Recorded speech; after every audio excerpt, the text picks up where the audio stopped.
My sister-in-law, Blair, was about to give birth. The ultrasound estimated the baby weighed over 4 kg. Seeing her petite 1.55 m frame, I advised a C-section, but her whole family insisted on a natural birth, claiming anesthesia would make the baby stupid. My husband, Daniel, and mother-in-law, Mrs. Thompson, also accused me of being ruthless for the sake of my professional performance. Determined to have a natural birth, they decisively switched to another hospital. The result: Blair's perineum was severely torn with a rectovaginal fistula. Feces and urine flowed out from the front. She tearfully begged me to perform reconstructive surgery, but her condition was critical. One surgery wouldn't be enough to heal it. Later, her husband, Mr. Evans, scorned her as smelly and disgusting. He cheated on her and kicked her out of the house. Blair believed I had deliberately botched her surgery. One night, she snuck into my house and drowned me in the bathtub. When I opened my eyes again, I quickly filed for divorce. If they wanted a cure for her condition, they could find someone else to treat it. But what I hadn't expected was for Blair to shamelessly come to my clinic. Looking into her hateful eyes, I suspected she had also been reborn. Blair was an older expectant mother who had struggled for years to conceive. Her mother-in-law, Mrs. Evans, often said, "My precious grandson was granted to me through my vegetarian diet and Buddhist prayers, so you must obey me in everything." They had been influenced by numerous online marketing accounts, blindly believing that only a natural birth was truly beneficial for the child. However, Blair was petite, and her physical condition wasn't ideal for a natural delivery. She also disliked exercise, spending her entire pregnancy resting and indulging in nutritious foods. Prenatal checkups revealed the fetus was excessively large. I advised a C-section and even offered to schedule her with our hospital's top department head. To my surprise, Blair flew into a rage. Daniel, my husband, and Mrs. Thompson, my mother-in-law, also turned cold toward me. "Kiera, you're truly obsessed with money. How can you be so calculating with your own family? Everyone knows C-sections are expensive. Are you resorting to any means necessary just to meet your quotas?" Daniel repeatedly insisted.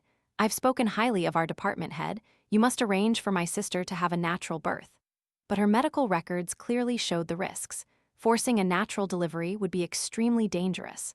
I patiently explained the facts about C-sections, telling them that not everyone met the conditions for a natural birth.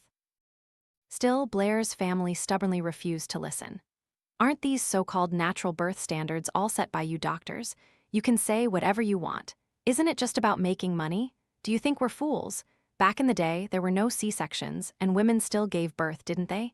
Kiera, do you think our family is rich, and you're trying to use us to meet your targets?" Their audacity almost made me laugh. In an era without C-sections, could the maternal mortality rate even be compared to today's? Regardless, I couldn't lower my professional standards just for them. My husband and mother-in-law turned their backs on me over this. Blair, furious, transferred to another private hospital. "I'd rather spend more money than have it count towards your performance." The consequence was that Blair's baby was too large, causing a severe tear to her perineum. The tear extended from the front all the way to her anus, resulting in a rectovaginal fistula postpartum. This condition was excruciatingly painful. She couldn't control her bowel movements, and feces and urine leaked from the front. Even worse, the wound was persistently contaminated by feces, making it prone to recurrent infections and difficult to heal. Blair was filled with immense regret, tearfully begging me to perform reconstructive surgery. However, her condition was severe, and a single surgery couldn't fully restore her. Later, the wound in her perineum became infected and ulcerated, constantly emitting a foul odor. Mr. Evans, her husband, despised her, calling her smelly and disgusting. Even looking at her later made him feel sick. Mrs. Evans, her mother-in-law, took the baby away. After Mr. Evans cheated, he kicked Blair out of the house. Unable to contend with her husband and mother-in-law, Blair and Mrs. Evans instead redirected all their anger towards me. They believed I had deliberately been negligent during her surgery to humiliate her. One evening, Blair snuck into my house and drowned me in the bathtub. After my death, I truly understood the depth of Blair's hatred. She had got my house keys password from Daniel, who had secretly given it to her. Daniel then even helped fabricate evidence, pinning all the blame on me. Because Daniel, much like that scoundrel Mr. Evans, was having an affair and wanted to seize all my assets, he hoped to use someone else's hands to kill me and make way for his mistress, Sarah. That's why, upon this rebirth, the first thing I had to do was divorce that scumbag Daniel. Fortunately, I already had a reason. Sarah, Daniel's junior from school, worked in HR at a private hospital. Driven by performance targets, she constantly pressured Daniel to convince me to switch jobs, painting a vivid picture of excellent benefits, a luxury car in a year, a villa in 3. I had no interest. Daniel then resorted to both soft and hard tactics to force me to quit my current job. Today, after work, I found him waiting at my doorstep, resuming his tiresome old song. I immediately and decisively proposed a divorce. Daniel was stunned, following me and incessantly asking why. Because you entered the door with your left foot first just now. I despise people who step with their left foot first. The Zaiwei Dushu astrology says people like you are extremely selfish and ruthless. Daniel retorted, Kiera, are you crazy? You don't want to go to the private hospital I recommended, so you're deliberately making excuses, aren't you? What benefits does your department head give you that you stay overtime every day at this dilapidated public hospital? I don't see you making much money. Tell me the truth, are you secretly hiding money? I knew Daniel was greedy for money, always wanting to hoard it, but I never imagined he was so malicious. To seize my assets, he had even resorted to orchestrating my death and rebirth. I wouldn't bother communicating with this madman any longer. Of the 36 stratagems, running away was the best. I packed my belongings and swiftly fled, suitcase in hand. Fortunately, I had another house near my workplace, so I wasn't worried about having nowhere to stay. I thought escaping the Daniel family would free me from the troubles of my previous life. Unexpectedly, I was too naive. Blair still came to my clinic. I glanced at her flat belly, then at the numbers on her lab results, realizing Blair had only recently become pregnant. Remembering how she had frantically stabbed me with a knife in my previous life, I truly wanted nothing more than to kick her and cause a miscarriage. But I looked down at the white lab coat on my body, forcing myself to hold back. She had a triumphant look on her face. Kiera, I heard you and Daniel had a fight. Daniel is only looking out for you, you know. Public hospitals promote based on seniority. Neither the salary nor the career prospects are as good as private hospitals. I gave her a cold stare. Then I'll give you my patient number. You can go to a private hospital. To my surprise, she immediately retorted with an even colder smile. Oh no, I can't. I only want to see you. After all, we're still family, aren't we? I had to wake up extra early to get your number. You can't refuse to see me, all right? Don't worry, when I'm further along, I'll definitely listen to your advice and have a C-section.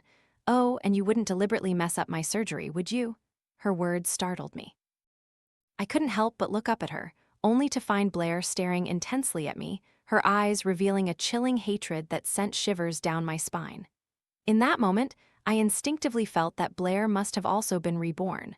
I didn't know what her purpose was in seeking me out this time. I had witnessed her madness and cruelty firsthand. I knew that if things continued like this, it wouldn't end well.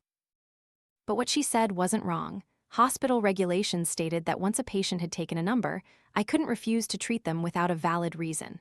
Should I give up everything for this crazy woman? I had put in so much effort to get into this A-list hospital. Before, I had turned down so many high-paying offers from private hospitals.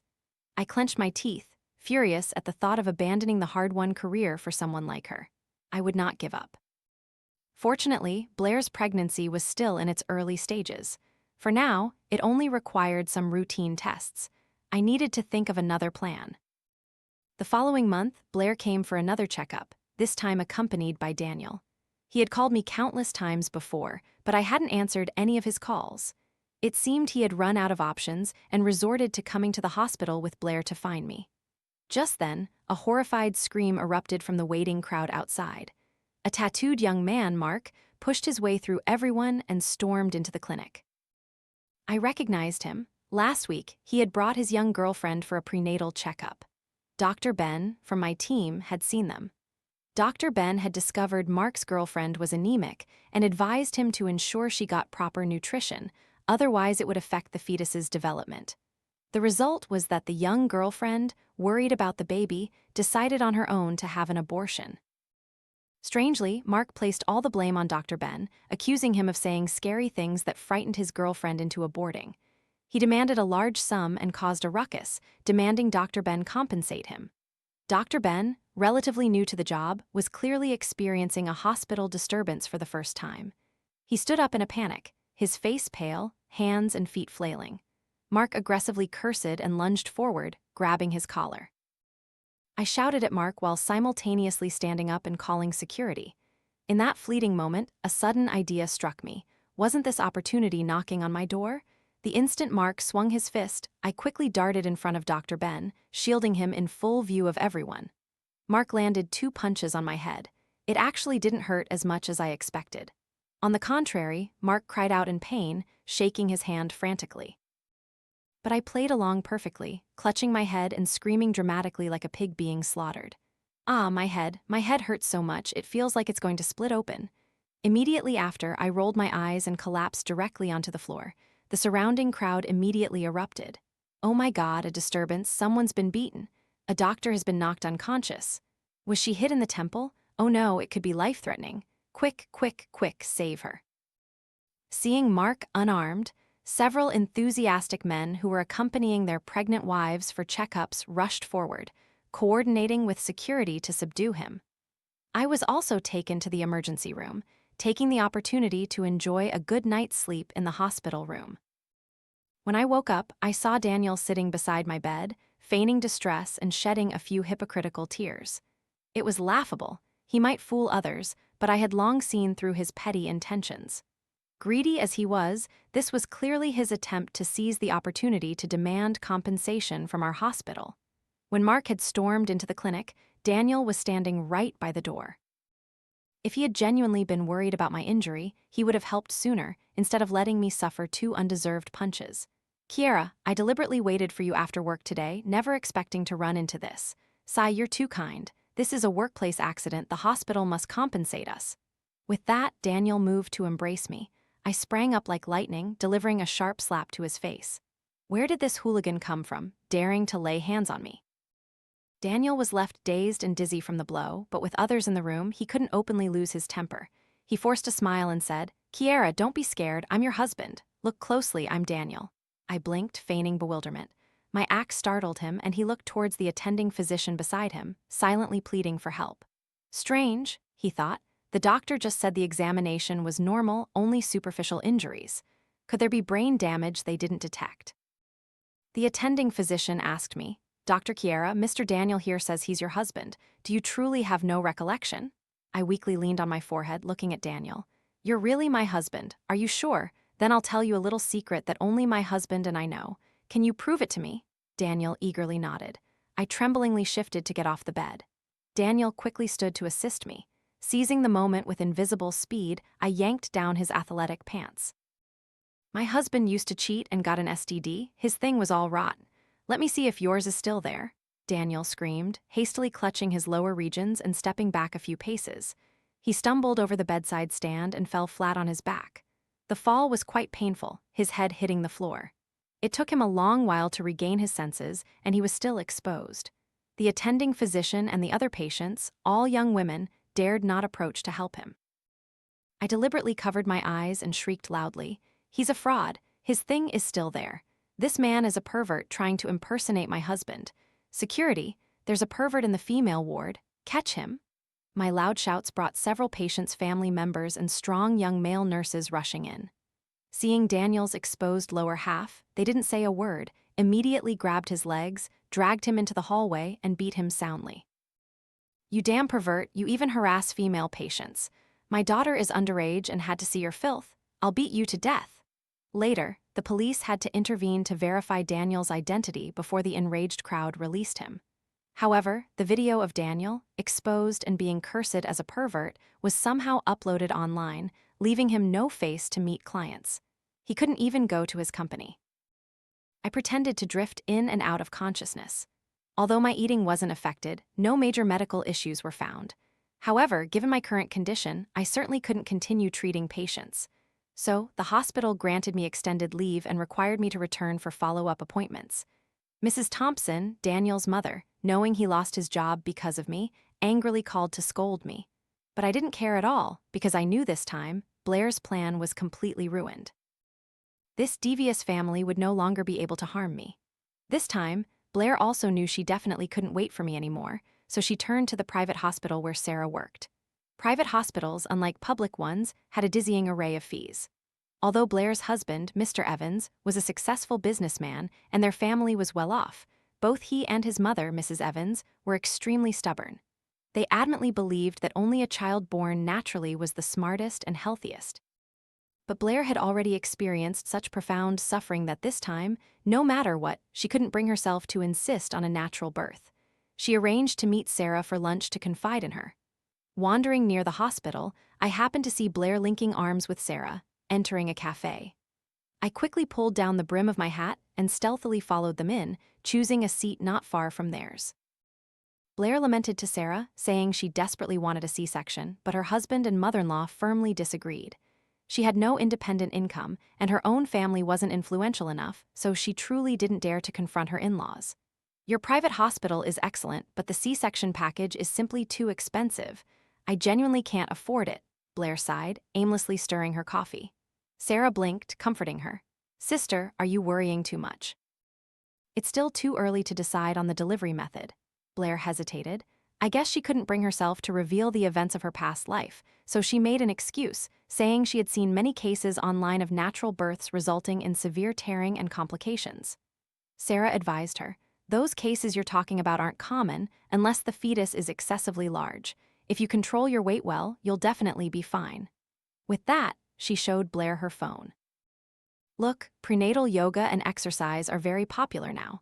Many celebrities pay great attention to losing fat and staying in shape during pregnancy. Aside from their growing bellies, you can't even tell they're pregnant from behind." Blair's eyes immediately lit up. In her previous life, because she had been married for so long before conceiving this precious child, Mrs. Evans, her mother-in-law, was extremely anxious for her. They didn't even trust outside help. After all, Mr. Evans' business was flourishing, and he was earning more and more money, showing signs of arrogance. Mrs. Evans, in particular, was critical of Blair daily and had chastised her endlessly for not getting pregnant sooner. Fortunately, this baby came at the right time. As long as she could safely give birth to a son, her position in the Evans family would be secure. So, from the day Blair discovered her pregnancy, Mrs. Evans willingly became her unpaid caregiver. Every day, she prepared special tonics, with abalone, seafood soup, pork ribs, and chicken soup consumed like beverages. To prevent any accidents, she wouldn't even let Blair walk much. Even a sip of water, she insisted on spoon-feeding her. As a result, 1.55 m tall Blair became as round as a ball and developed gestational diabetes. Gradually, Mr. Evans' gaze towards her was filled with disgust. His affair likely began then. This time, Blair found Sarah's words very reasonable. She immediately told her mother, Mrs. Lee, that she wanted to control her weight and strive for a natural birth. Mrs. Lee was overjoyed upon hearing this and immediately ran to brag to her in-laws. Mrs. Evans, in turn, respected Blair even more, praising her rare understanding and deciding to personally take care of Blair. She not only created a strict pregnancy diet for her, insisting on scientific eating for optimal birth and upbringing, but also arranged prenatal yoga and various exercises. Blair, in her wildest dreams, never imagined her nightmare would begin here. Every morning, Blair was dragged out of her warm blankets by Mrs. Evans, her mother-in-law, to perform an hour of prenatal yoga. Calling it yoga was a stretch. It involved various difficult poses, glorified as pelvic floor strengthening, beneficial for natural birth. After that came a barrage of exercises: swimming, brisk walking, prenatal aerobics. In short, anything to exhaust her. Blair, who had been pampered since childhood, couldn't endure such grueling fatigue. Soon, she was constantly complaining, but she dared not voice it to her mother-in-law, fearing being scolded for being spoiled and unreasonable. Even more terrifying was the extreme diet Mrs. Evans devised to ensure a smooth delivery. Breakfast consisted of plain boiled eggs and a tiny piece of whole wheat bread. Lunch was brown rice with boiled shrimp and chicken breast. Dinner was even more outrageous: just stir-fried vegetables and a bowl of multi-grain porridge. Blair had a strong palate and loved all kinds of sweets. After getting pregnant, her appetite had grown even more, wanting delicious food every day. Now, all she got was this bland, tasteless fare day after day. It was truly worse than death. Blair was so hungry her stomach growled constantly at night. She tried to sneak snacks but was caught by her mother-in-law, who then gave her a severe scolding. She resentfully explained to Mrs. Evans, "Mom, I'm so hungry." Her mother-in-law retorted, "Can snacks fill your stomach? I think you're just craving food. Everything I do is for your own good. That way the baby won't be too big and your delivery will be easier."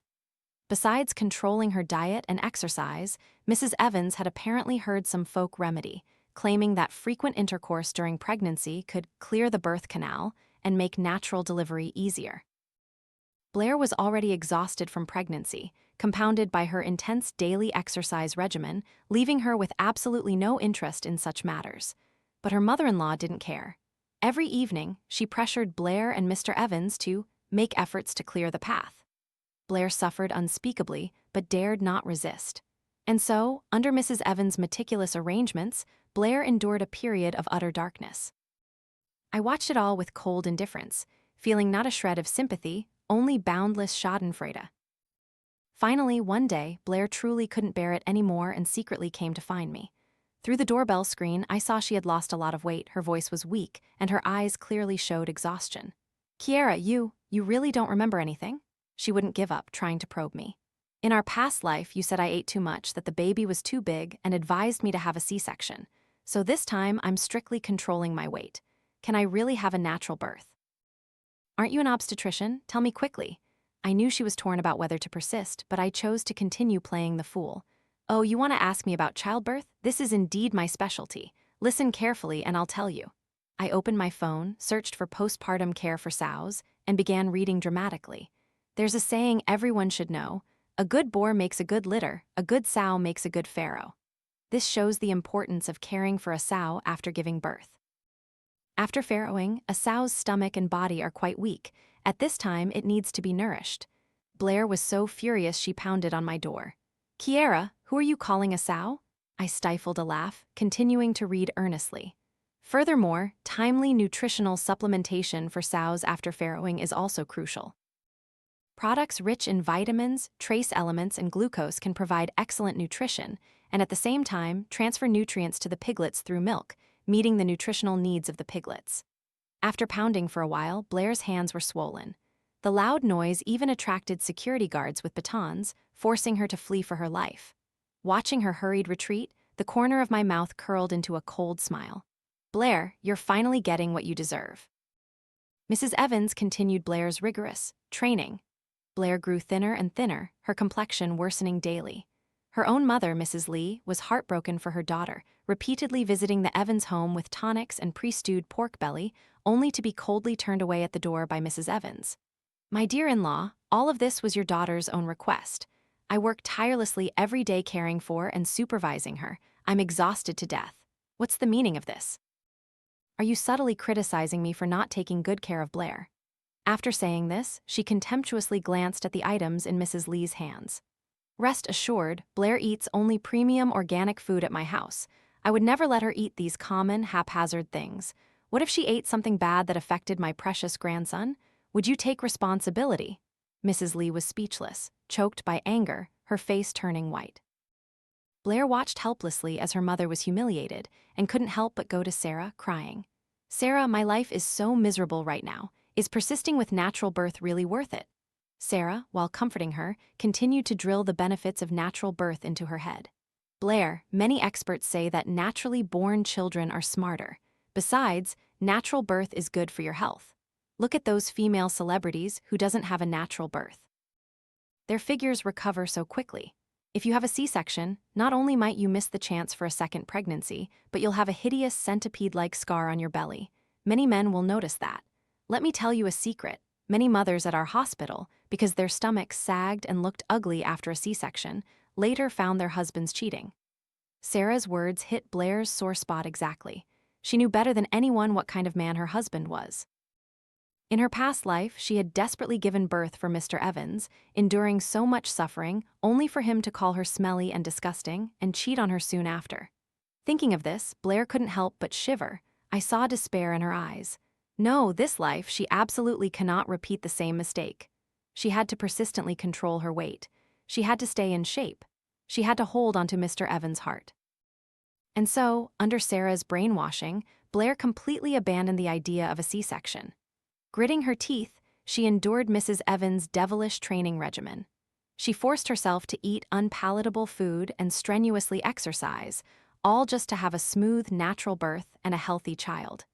Meanwhile, I silently observed everything, waiting for the perfect moment for my revenge. Very quickly, Blair tasted the sweet reward of her perseverance. Her weight control improved steadily, and her figure became much slimmer than in her past life. Finally, she could wear all sorts of beautiful clothes at will. Many people were astonished, saying she was the thinnest pregnant woman they had ever seen. Mrs. Evans finally treated her with kindness, and Mr. Evans was also very pleased, treating her more gently and attentively than before. Seeing her efforts bear fruit, Blair believed she had finally changed the fate of her past life. Triumphantly, she ran to gloat to me, hoping to provoke me. "Kiera, look how much thinner I am now. My husband even says I'm prettier than before. This time, I'm definitely having a natural birth and will have a healthy, adorable baby. I thought you were reborn and were deliberately avoiding me. But it seems you really were knocked senseless by those hooligans. Serves you right, haha. I see your job is about to be gone. After all, what institution can afford to keep a useless person indefinitely? Luckily, I was determined to persist with natural birth. Otherwise, how could I have achieved what I have today?" She stroked her belly with a happy expression, as if she could already see a bright future. She babbled on to the doorbell intercom system for a while before leaving, content. From inside the room, I coldly watched her smug face. I remembered clearly that in my previous life, my doorbell password was Daniel. That scumbag had told Blair. He was cheating and didn't want to divorce me and split the assets. He killed me, inherited my property, and then lived happily with his mistress. To this day, I still didn't know who that mistress was. Fortunately, the car control app on my phone hadn't been logged out, so I could still unlock his car. I secretly installed a micro-tracking device on Daniel's car, always keeping tabs on his every move. Soon, I overheard his conversation with another woman. Unfortunately, the woman was sitting in the back seat, right in the camera's blind spot. Although I couldn't see her face, her sweet voice sounded somewhat familiar. "Honey, I think your sister is very obedient to her mother-in-law and husband." Daniel said, "Yes, for the past 2 years, my brother-in-law's company has been doing very well. The luxury cars and villas were all bought by him. My sister hasn't worked a day since she got married. A man, once he climbs the ranks and gets rich, only wishes for his wife to die. My brother-in-law is the same, very conceited. With the reality laid out before her, my sister had no choice but to bow her head." The woman purred in a peculiar way. "You jerk, do you think that way too?" Daniel chuckled cunningly. "I'm different. Whether I get rich or not, I only wish Kiera would die quickly. Speaking of which, those troublemakers were so useless. Why didn't they punch her to death? It's a shame she bought a big house before marriage, so I wouldn't get a share if we divorced." The woman sweetly laughed and said, "It's okay, my love. I love you for who you are. Just being with you makes me happy." This sweet and familiar "my love" made me instantly realize, wasn't this Sarah? I continued to observe for a few more days, discovering that Daniel frequently dated Sarah, taking her to high-end shopping malls for dining and shopping. Sarah, too, repeatedly inquired about Blair's pregnancy, showing such concern that even Daniel couldn't help but be curious. Sarah explained that Blair was Daniel's biological sister, and it was her first child at a not-so-young age. Since she herself studied medicine, it was natural for her to be more concerned. Considering Blair's unusual behavior in this life, I couldn't help but suspect that Sarah's advice to Blair was absolutely not for Blair's benefit, but part of another scheme. Time flew by and Blair's belly grew larger. During this period, Daniel sought me out several times, trying to discreetly inquire about the amount of workers' compensation the hospital had paid me. It was laughable, still dreaming of money. If he had just consulted a lawyer, he wouldn't be so naively deluded. I decided that once Blair had given birth, I would no longer avoid them. I would immediately lay my cards on the table and file for divorce. Just as Blair was immersed in her illusion of happiness, an unexpected accident completely shattered her beautiful dream. That day, Blair, as usual, was exercising in a park near her home. To maintain her figure, she practiced both aerobic and anaerobic exercises daily, starting with weightlifting, then running a few laps. While running, she suddenly felt intense abdominal pain. Immediately after, a warm liquid flowed from below. She instantly suspected she was going into labor, but her due date was still some time away. I knew all of this through the surveillance camera in Daniel's car. Blair, enduring the excruciating pain, first called Mr. Evans. The call wouldn't connect, so she then called Daniel. Her voice trembled, laced with a hint of a sob. "Daniel, hurry and drive to pick me up, I'm going into labor." After the doctor's examination, Blair's situation was dire. She had overexercised, leading to premature labor. Moreover, the baby was in a breech position, requiring an immediate C-section. What? A C-section? Hearing this news, Blair was instantly dumbfounded. Hadn't she meticulously controlled her diet and exercised vigorously precisely so she could have a natural birth? She pleaded with the doctor, "Please, let me try a natural birth. I really don't want a C-section." But the doctor flatly refused. "Your current condition is not suitable for a natural birth. Forcing it will lead to disaster." Blair wanted to say more, but the intense pain quickly rendered her unable to speak. Mrs. Lee, Blair's mother, heard the news and rushed to the hospital in a panic. Coincidentally, I was also on the same floor for a follow-up appointment. Not long after Mrs. Lee arrived, Blair's mother-in-law, Mrs. Evans, also appeared. Enemies met, eyes red with fury. Mrs. Lee, beyond caring, sprang up and cursed Mrs. Evans for mistreating her daughter-in-law. Mrs. Evans, in turn, scoffed at Blair for having a weak constitution, unable even to keep her baby. The two old women, growing more and more furious, started brawling in the hospital. It continued until the doctor emerged from the operating room, sadly announcing, "Blair has given birth to a deformed, stillborn fetus." The primary cause was severe malnutrition and chronic anemia due to her prolonged vegetarian diet. The two old women froze for a few seconds then, as if on cue, both fainted. After Blair had miscarried and fully recovered, I elegantly returned to work at the hospital. Daniel's mother, Mrs. Thompson, was admitted to our cardiology department. Her sudden collapse was due to an acute cerebral hemorrhage. After waking up, the left side of her body was paralyzed. Mrs. Evans was not much better. Her fall had been so severe that she fractured her hip, necessitating hospitalization for surgery. As for Daniel, he was so overwhelmed with his sister's and mother's situations that he had no time at all to contact me. This perfectly gave me enough time to prepare my evidence. Just then, I discovered something shocking. As I was making rounds in the internal medicine ward, I saw Mr. Evans bringing a woman to visit his mother.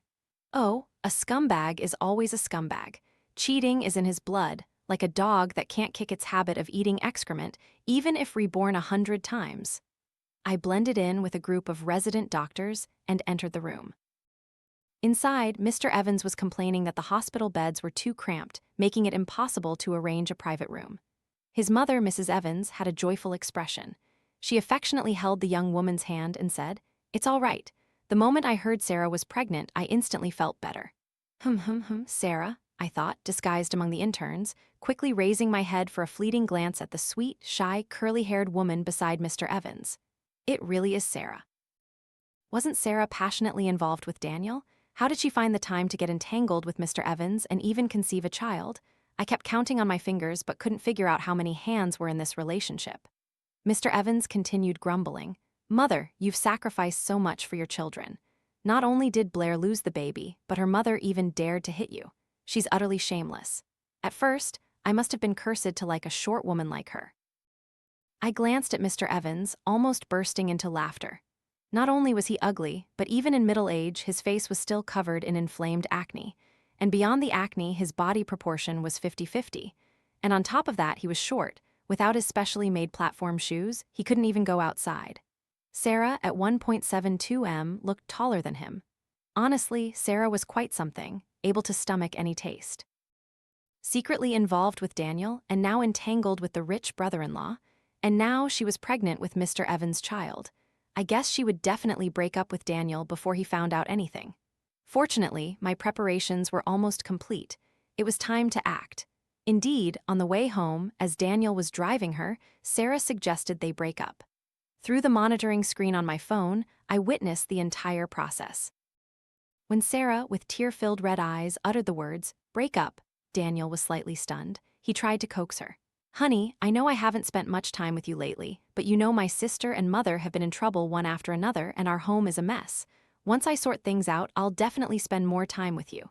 Sarah rolled her eyes, forcing out 2 streams of tears. "Then do you know Kiera has returned to work? I think she's just pretending. She's using every trick to avoid your whole family. Dragging things out with you clearly shows she doesn't want a divorce. I'm so tired and heartbroken, I truly don't want to keep hoping in vain. My love, can we break up peacefully and still be friends later? Daniel's face darkened as he drove, remaining silent for a long time. A moment later, he tossed an envelope to Sarah, telling her to open it. After Sarah saw what was inside the envelope, her expression immediately changed. Daniel asked in a low voice, "This is the divorce paper Kiara sent me. I've already signed it. I've been too busy lately to tell you. Actually, she and I already agreed to divorce a long time ago, so can we not break up now?" Sarah bit her lip, hesitating for a long time, only managing to say that she wanted to get out of the car. She wanted to go home and think about it. Daniel suddenly slammed on the accelerator. The car sped straight onto the highway. Sarah immediately panicked. "Daniel, what are you doing? You can't force something that isn't meant to be. Are you still trying to force me?" Daniel sneered. "There's a small USB drive in that envelope too. Plug it into your phone and watch it before you speak." Sarah did as told, and the contents inside made her face turn pale with fear. Inside were videos and photos of her intimately embracing Mr. Evans while waiting for a prenatal checkup. Daniel observed her reaction in the rearview mirror, laughing coldly. "You wretch, you've been having an affair with my brother-in-law, and you're here lying to me? Think carefully. What kind of bizarre ideas did you feed me? You exploited her desire for a natural birth, made her diet, made her exercise strenuously to lose weight, claiming it would make natural birth easier. In reality, you wanted to destroy her and the baby to steal her husband." Sarah let out a cold laugh. "But didn't you give me the opportunity to meet Mr. Evans? Didn't you suggest Blair transfer to our hospital? If you want to blame someone, blame yourself. Who told you to be so foolish? Kiara manipulated you so much you lost your job. Your mother and sister are spending a fortune on medical treatment, aren't they? Especially your mother. That greedy illness is truly a bottomless pit. I have no interest in helping the poor." I listened, wide-eyed, munching on sunflower seeds. So Sarah was the true hidden mastermind all along. Anyone who got involved with her was doomed. In the previous life, to be with Daniel, she had instigated him and Blair to kill me. This time, I escaped. She then went on to harm Blair and steal her husband. I genuinely didn't understand why this woman kept circling this small plot of land when men weren't exactly a rare commodity. Was the grass truly greener in someone else's bowl? Couldn't she find anything better to eat? Inside the car, the tension between Sarah and Daniel was stretched taut. Sarah slammed on the car door, demanding Daniel stop immediately, threatening to call the police otherwise. Daniel's veins bulged with rage, his eyes bloodshot as if about to burst. He floored the accelerator, driving like a maniac. Sarah panicked, reaching out to wrestle the steering wheel from Daniel. "You bastard, I told you to stop the car, didn't you hear me? Stop the damn car. I'll take you to my sister. We won't spare you or that scumbag Mr. Evans. I'll expose all your despicable deeds and make his company go bankrupt." This time, Sarah completely lost it. Half of her body lunged towards the driver's seat, trying to yank the steering wheel from Daniel's grasp. As the two struggled, the car, like an untamed horse, careened wildly down the deserted highway. Immediately after, a loud crash echoed, and my phone screen went dark. I didn't even need to think. I knew they had definitely been in a car accident. His car had slammed into a stone pillar on the highway shoulder. Sarah was flung out by the immense inertia, dying instantly. Daniel, though wearing his seatbelt, survived, but his electric car was severely deformed in the accident, crushing the battery and causing a fire. Although firefighters arrived promptly, he was burned beyond recognition. Thanks to that massive fire, everything was incinerated, including that small hard drive. Yes, I had been quicker than Sarah. Before she could propose breaking up, I had already told Daniel the truth. At first, he adamantly refused to believe me, convinced that Sarah was genuinely devoted to him. However, stubborn words were just stubborn words. When Sarah herself uttered those heartless words, disappointment and despair clearly flickered in his eyes. I calmly read the news, feeling utterly relieved. After my leave, I had just arrived at the office when I overheard some young resident doctors discussing a tragic case that occurred in the internal medicine ward the previous night. The daughter of a partially paralyzed elderly woman, using the excuse of caring for her mother, stayed overnight in the internal medicine ward. No one suspected she had hidden a knife and ambushed the visiting son of another patient, stabbing him through. The victim lost too much blood, and his internal organs were severely damaged. It was unlikely he would survive. "Do you know," one said, Apparently, those two were husband and wife, and the two elderly women admitted were also in-laws. One suffered a cerebral hemorrhage, and the other a broken hip injury sustained in that brawl at our hospital a month ago. Further details were unclear, as the police had not yet released them.